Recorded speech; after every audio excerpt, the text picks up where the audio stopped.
tonight, I have circled back to this book, the Tales of Deltora.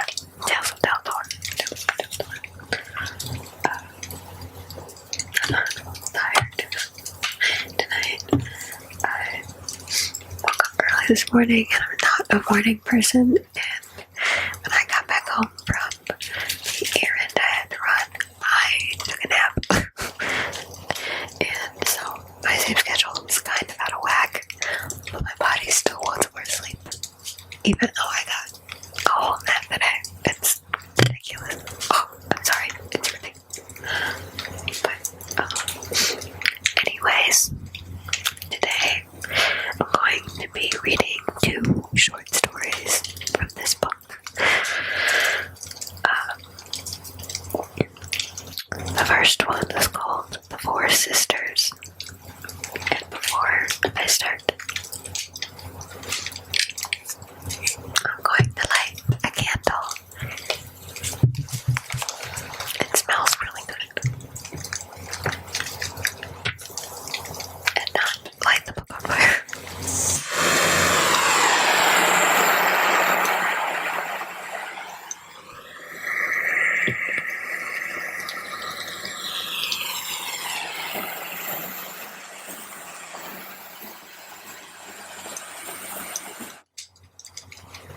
Hopefully that wasn't too loud.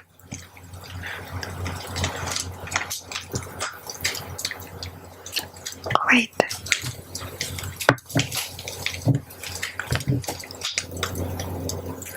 Let's get started.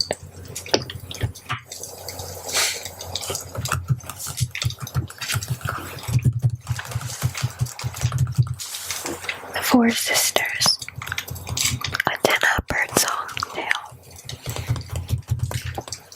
Long ago, on a beautiful island set in a silver sea, there lived 4 sisters whose voices were as sweet as their hearts were pure.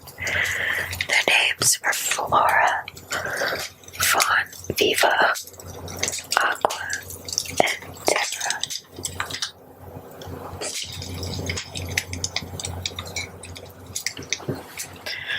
And they had lived on the island so long that they had forgotten the number of the years.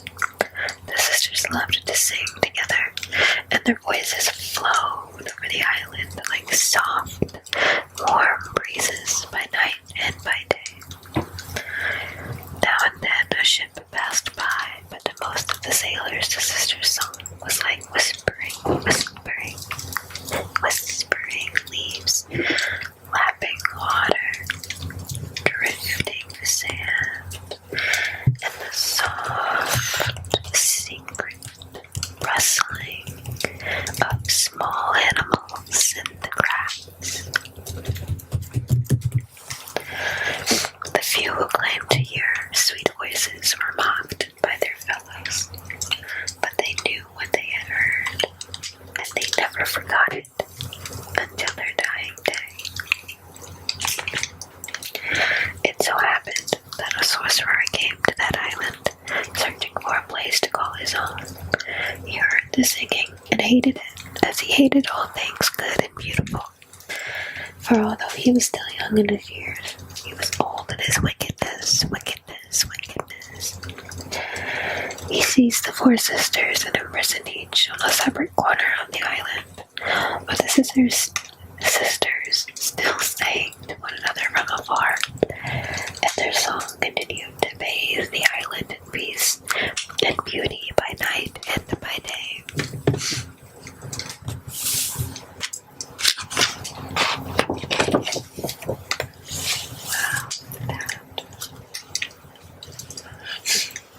Maddened with rage, the sorcerer drew his cloak of shadows around him and took up his magic staff. He stormed to each of the island's corners and turned and struck the sisters down one by one. First, Flora's voice ceased, then Viva's, then Aqua's. For a time, Tara sang on alone, but when her voice too was stopped,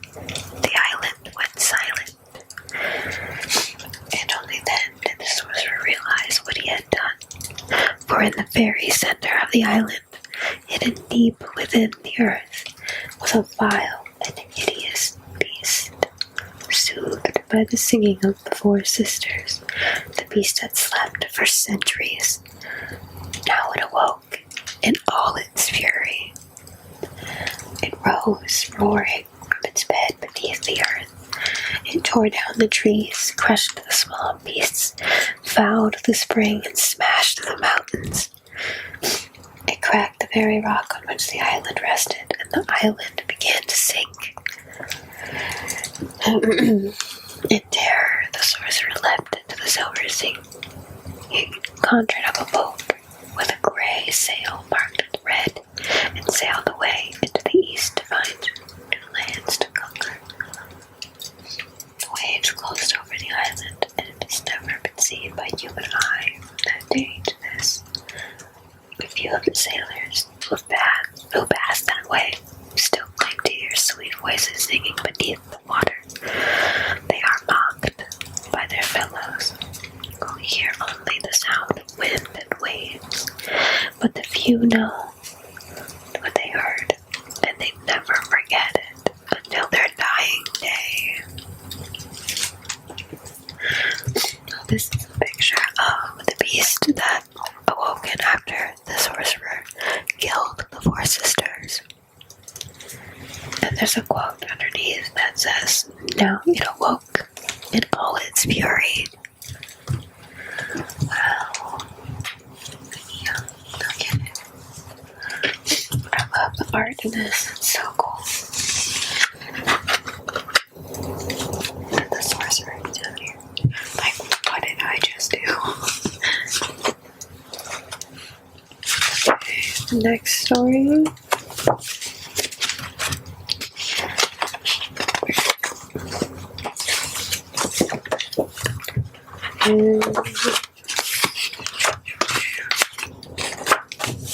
This one.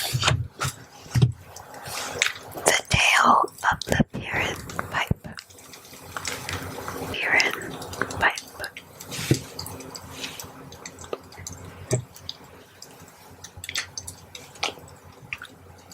I can't tell if this is making noise. Crack. Okay, I'll put it back now.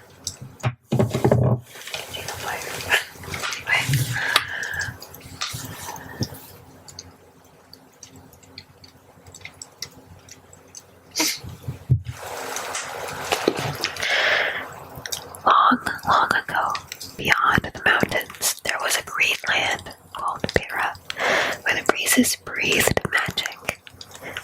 Jealous shadows lurked on Pira's borders, but the land was protected by a mysterious pipe, which played notes of such beauty that no evil could take root within sound of its voice. The pipe was played morning, noon, and evening by the people's chief, the piper, who was the finest player in the land. One dark winter's night, the piper of those days passed away in her sleep. The next day, 3 great musicians offered themselves as a replacement. They were called Bloom the Brave, Orin the Fair, and Cyrus the Unknown. The 3 played in turn before the people, as was the custom. Bloom's playing was so stirring that the crowd cheered. Orin's music was so beautiful that our audience wept. Cyrus created sounds so haunting that all who heard them were wrapped in wonder. And the people voted to choose their favorite. Each player received an equal number of votes. The 3 played again and again, but each time the result was the same. Night fell, but the testing went on. The people, who had by now separated into 3 groups, according to their favorite, grew tired and angry, but each person wanted his or her own choice to become piper and would not vote for another. At last, long after midnight, when the vote was called equal for the 13th time, the 3 groups turned furiously upon one another, using their magic to insult and injure. A man in a hooded cloak stepped forward. He was tall but bent with weakness, as though the long day music had been almost beyond his endurance. Each section of the crowd thought that it was one of its own, for he had spent time with all three, urging its members to hold firm. "I have a solution, my friends," he cried. "Let the contestants share the honor of being piper. The pipe is made from 3 parts that fit together. Let Plume, Orin, and Kiris each take 1 part of the whole." And so tired, so angry had the people become that they agreed. They gave Plume the mouthpiece of the pipe, Orin the middle stem, and Kiris the end piece. Then, because they still had bad feelings for one another, the 3 groups went their separate ways, each group following its own favorite. The hooded man rubbed his hands, well satisfied, and slipped away like a shadow before the rising of the sun. The dawn broke with no sound of music. The long day passed in silence, for the 3 rival groups were far apart, and no one piece of the beer and pipe could play alone. Shadows crept into Mira, trees withered in their shade, and flowers wilted. Little by little, the shadows swallowed up the green fields, the pleasant villages. Every moment, the dread power cloaked within them grew stronger. Look at how beautiful their land was. Just long, long ago, there was a green land called Mira. At the beginning.